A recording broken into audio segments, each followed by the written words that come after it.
The Hearthstone ladder is currently being ruled by one deck in particular, so I'm going to show you guys the best way to currently play that deck or to counter it. Before we get this video started, I just want to give a huge thank you to everyone that has made this possible right here. I have been invited into the Hearthstone Creator Program, or I guess accepted since I applied to it, but point is, I am in the Creator Program, so you're going to be seeing a lot more content coming from me in the next couple of months. So make sure you like this video and subscribe to the YouTube channel to be notified about any of our future updates, because, well, this is just the very beginning. This is now the year of HELLSCREAM, and I am ready, repeat, ready to make content for Play Hearthstone about as officially as I can right now. But in any case, thank you guys so much for making this at all possible. Here's the information about the giveaway in case we reach 9,000, 10,000 subs, but let's go ahead and jump into what the best decks in the game are right now. So if you look above me right now, I am currently sitting at 153 Legend, and the reason why that's the case is because I am doing extremely well with Frost DK, to where I think I grinded from, about rank 500 today with this deck, and well, it just absolutely steamrolled. I had a 69%, nice, with this deck right here, Frost DK, and there are several different versions of this deck that are available, but I believe this is the best version. Now, there are some things that I need to point out with these other lists. Why is this list bad? Well, because it runs Body Bagger. This was the very first card that was getting cut from these lists because Body Bagger just doesn't add anything that this deck really needs. There are several ways of getting corpses to where you really do not care about this battle cry. The 1/3 body is about as impressive as this minion is, and there's not even any buffs in this deck, so it's just literally a 1/3 undead minion. It is not necessary whatsoever. So people have been trying to make this deck work. There was a big conversation between Acolyte of Death and the Chill Farm Baron, but I'll tell you right now, Baron absolutely wins because it's more important to kill your cards and just to get the guaranteed value and just continuously cycle through your deck.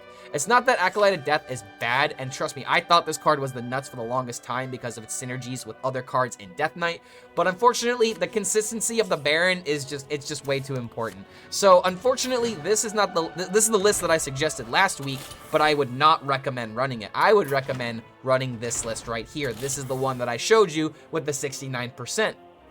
This is just the deck that's absolutely taking the meta by storm. Pocket Train has hit rank 1 legend with it.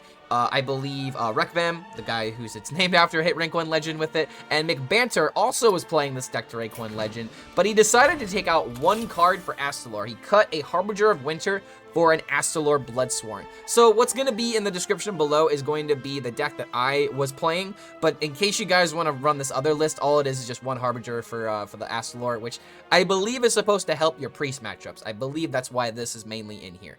But in any case, like, Frost DK is the clear winner of this meta, and it is going to get nerfed to some capacity because it has absolutely exploded in popularity in the past 3 days, and its power level is unmatched right now. How unmatched is its power level? I'll go ahead and spoil some of the decks coming up ahead, but this is a deck that you could play right now, Unholy DK. But why is it not seeing play?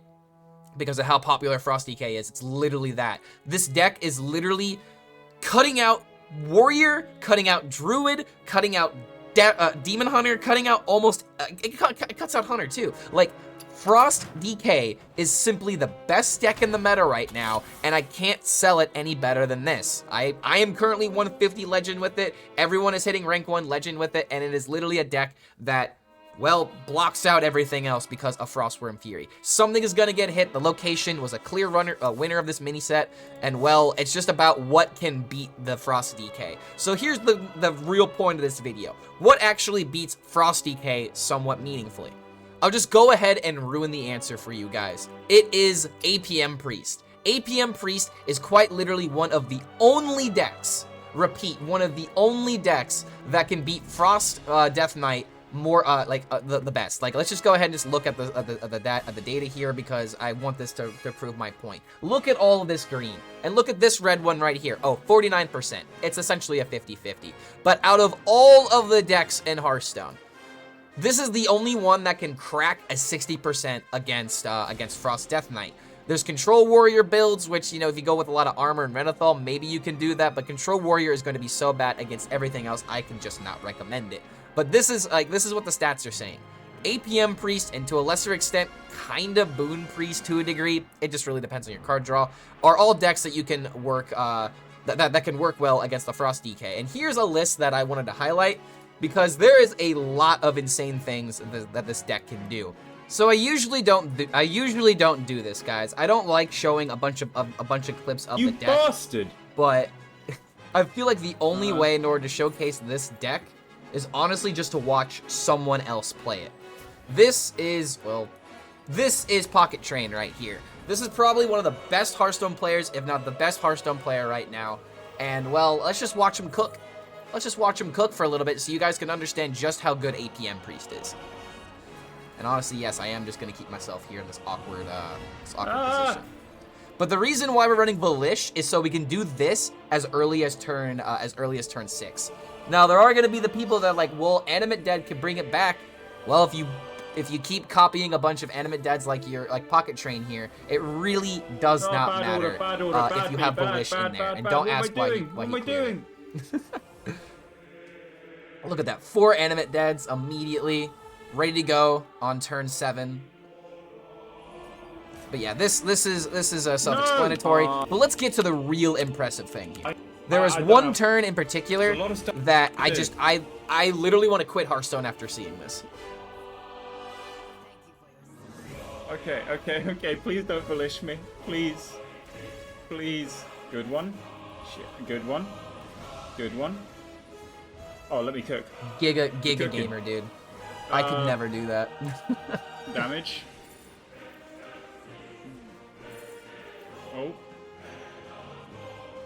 Oh, let me cook. Wait, what am I doing? Oh, animation, stop it! 8 damage, 9, 10. Oh. That's like watching Walter White cook in Breaking Bad, dude. This is ridiculous. Shit, man.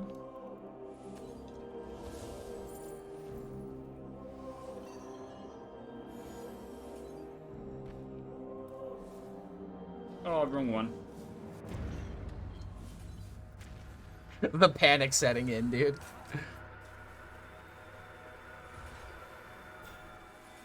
Wrong minion, that could have been a bomb.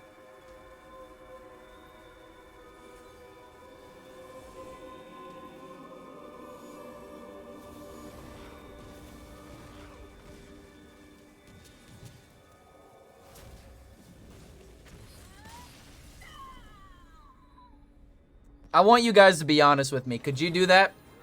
Could you do that? Could you freaking win a game of Hearthstone like that? I definitely cannot do that. And even if you want to try, this is the list that I would give. Go ahead and try. Like, good lord, I literally want to quit Hearthstone after looking at that clip. The next deck I want to talk about is Big Warlock. Big Warlock has been getting a lot of praise in the past couple of days, and that's because Otsu was able to reach top 20, top 30, somewhere in the top 50 range with his take on Big Warlock. And the reason why I'm showcasing this list versus some other lists is because I saw originally that Savitz was playing with a lot of imp cards. He was running Wicked Shipment as well as Impending Catastrophe. And I'm not really sure if this is the way that the deck should go, because like one Habeas Corpse feels amazing in this deck, and I think what what his list was running was the Wicked Shipment and the Impending Catastrophe over cards like Explosive Sheep and Habeas Corpse, as well as like something else. I don't remember the last card. But I will say right now, Explosive Sheep, absolutely necessary in this deck in order to give Big Warlock the survivability that it needs to make it to its slime turn. You guys are probably all familiar with the fact that Amorphous Slime is absolutely busted if you can play it on turn 5 because of all the synergies that are set up with this deck, to where you have the most insane turn 6s that I think are possible in terms of just pure stats. But this deck is becoming the way that a lot of people are countering Frost DK, because if you have this slime, like, the cards that are really good against Frost DK are cards like this one right here, the Lifesteal card. You gain like 12 life a lot of the time. You can get 2 copies of it. You have Thaddeus High Rolls. You have Flesh Behemoth as a big taunt getting in the way, which summons even more minions. So this is the reason why this deck is okay. But again, looking at the stats that we saw, APM Priest is really one of the only decks that is favored into Frost DK, at least from a statistic standpoint. But this deck does feel very good against Frost DK if you happen to go up against someone that doesn't just high roll the locations into Horn of Winters into a bunch of other combos. So I would say that this deck is worth running as an actual way to climb to Legend now because of this particular list. If you don't like the idea of Finley, you could cut Finley for another Habeas Corpse because the idea behind this is either, you know, play Sheep on 2, kill it off, and then bring it back and kill it again for 4 damage in the early game. Or you could easily bring this back with, like, you know, with Lifesteal, with Behemoth, or whatever. But Habeas Corpse as a 1 really does feel really good in this deck. But if you're looking for a reason to play Big Warlock, this is my official endorsement of it. Apparently, it's good enough to climb the Legend with. I'm gonna go ahead and fix things and go back to this view because I just now realized where I was. But you know what? I'm just gonna roll with it because that's the kind of content creator that I am. And I'm also the kind of content creator that high rolls the hell out of this deck. Oh my god, I quite literally had a turn 3 lethal with this deck. Let me, you know, I'm actually just gonna go ahead and just put it on the screen right here since I don't want to pull it up right now. I don't want to mess with the scenes and everything. But in any case, like, Death Rattle Rogue feels really good right now, not just because of its scam potential, but apparently it's not bad into Frost Death Knight. Why is that the case? Because you build up a bigger board, you're actively trading into their board, and your minions summon other minions, which summon other minions, which summon colossal minions. So if you can just like summon like at least like 2 or 3 colossal minions, you are going to steamroll probably against the Frost DK matchup. I haven't tested this matchup very thoroughly, but this deck has been able to maintain itself at top 1000 Legend on HS replay stats like the past 3-5 days now. So this deck is not getting any weaker, even though the meta is completely warping into Frost DK. So if you're wanting to play something a little bit more fun, I would actually argue saying that Death Rattle Rogue is the way to go. And it's just because, like, the high rolls with Snowfall Graveyard, the Scourge Illusionist drawing into your Mass Revelers, which can either give you taunt minions, which is really good against Frost DK, or these automatic rushers, which can hopefully end the game if you go extremely wide. Again, turn 3, I won a game. It felt really good. I'm gonna have a video coming out with this sometime tomorrow probably, but I think that this is probably the most ridiculous looking deck that you can actually have success with right now. Blood DK is looking in a really weird position right now because there are ways to where you can play cards like Rivendare War Rider, but unfortunately this deck that you're seeing in front of me is just not cutting it anymore, even though I do believe this is still a decent way to play the deck if you want to play a 30 card version of it. Unfortunately, Frost DK is just so good to where we are now running 40 cards in Blood Death Knight now. This is the deck that Vicious Syndicate highlighted on their article today as like one of the main ways that you might be able to beat up on Frost DK. And look at this, man. We're running Mistress of Mixtures because we are that desperate for healing because Frost DK can deal so much damage. I haven't tested this deck yet. This is probably the next experiment that I have, but with my rank looking the way that it is, I really want to push for rank 1 Legend, and I might just stick with Frost DK because I'm a degenerate gamer, just the way that I was raised. But in any case, I think that Blood DK really can go the distance against a lot of different decks in the meta right now because of its constant removal, its constant life gain. But the real power of this deck is that it's literally teched to beat Frost DK. You have to tech your deck to beat Frost DK if you want to be successful in today's Hearthstone right now, at least until they nerf the card. How quickly they nerf it, I'm not a game designer, don't ask me that question. But in any case, if you want to play Renathal, this is quite literally the only deck that I'm seeing Renathal seeing any play in whatsoever. And the last deck that I'll show you guys that actually has some pretty decent game against Shaman is actually this Undead Priest. And I mean, I'm not saying that Undead Priest is favored into Frost DK, but I did actually lose against this deck today while playing Frost DK, and I did not have that many losses. But it was just really surprising to me how successful Incorporeal feels in this deck. Like, it's kind of nuts because you can easily deal Mind Blast damage with it. That's, you know, the main power behind it. But you still have cards like Animate Dead to bring it back to the field. If it dies, it makes your Shadow Word Undeath feel extremely powerful. I honestly was soloed by the interaction with Shadowcloth and Needle, Void Touched Attendant, and all of the Shadow cards. So like that was pretty impressive in my opinion when they did this by like I think turn 4 or turn 5 or something like that. But I wanted to highlight this deck because Aggro Priest has really just not been getting the spotlight that it deserves, even though it is a good aggro deck. But it's just not Frost DK, so people don't care about it. But the fact that this aggro deck can survive in this metagame, and I'm literally talking to you about it right now, is, in my opinion, impressive. So if you want to play a aggro Priest deck, this is actually a list that I saw ridiculous hat testing that is also available on the Vicious Syndicate website. Check out their data report if you haven't already. But in any case, this is probably the best way that you're going to be able to play Aggro Priest right now. And the rest of the decks that I'm going to show you guys have absolutely, they don't require any explanation. Evolve Shaman is still good. Thief Rogue is still good. Granted, it's just all about being able to deny your opponent, so you need cards like Shadowcrafter, Scabs, and Theotar in this deck now.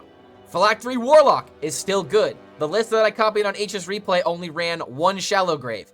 Don't be that person. Run 2 Shallow Graves. It's very important. Boon Priest is still good. I hate Boon Priest. And last and probably least on this list is actually Drakka Rogue. Drakka Rogue is still very good right now. But again, unless your deck is really good into Frost DK, you should not be playing this. So the only reason why I'm including this right now is because the last couple decks that I showcased all represent a common theme. Quick OTK damage. You either need to quickly kill your opponent with an aggressive method or quickly kill them with some kind of combo, because control is just not working right now. There's one control deck that I saw that I believe Funky Monkey was playing. It was Control Paladin, but that is the only control deck that I have seen in the past couple of days. So trust me when I say that Frost DK is just the only thing that is worth playing right now, and these other decks are not necessarily bad, but you need to have a deck that is good going into Frost DK. I don't know how many times I said that in this video, but in any case, those are the best decks to be playing right now. If you guys enjoy this content, feel free to like this video and subscribe to the YouTube channel, and if you made it to this very end, guess what? I love you. Just like in the last video, I'm saying I love you again because most likely a lot of people aren't going to be seeing this, and I feel confident saying that to at least a few of you guys. So once again, thank you guys for making it possible for me to make it into the Hearthstone Creator Program. I can't tell you what this means to me, and we'll see you for the next video because, oh my god, we made it, guys. We actually freaking made it.